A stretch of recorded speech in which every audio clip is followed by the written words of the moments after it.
Hey gang, Barbecue Joe here. Everybody and their brother's got a video on their Harbor Freight welding table mods. I'm going to show you mine because I haven't seen anybody else do this.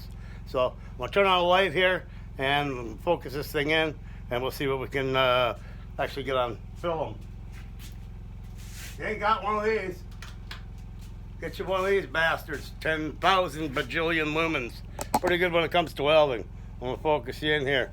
Okay. This is my Harbor Freight table.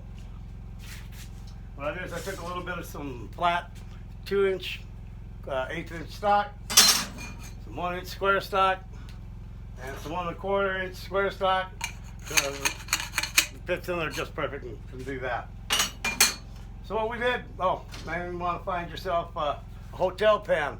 Find somebody who works at a restaurant, go to a used restaurant supply, or just go get a job at a restaurant and steal one, whatever it takes.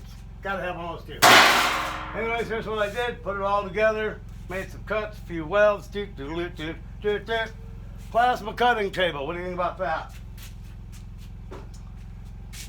Slats are removable, so you remove as many as you want. Whatever it is you're cutting. Pour you some water in the bottom here, and that way you don't have sparks flying all over the place. You don't need this thing around. Well, then you just take it apart. Very simply.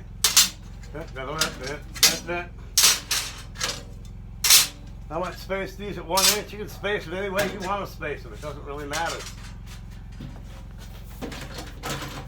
Door comes out when it wants to. Goes a little wider than this is set up for it.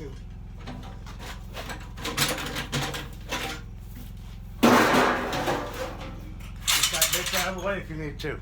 So anyways, there's my Harbor Freight plasma cutting table modification. Have a good day. Bye.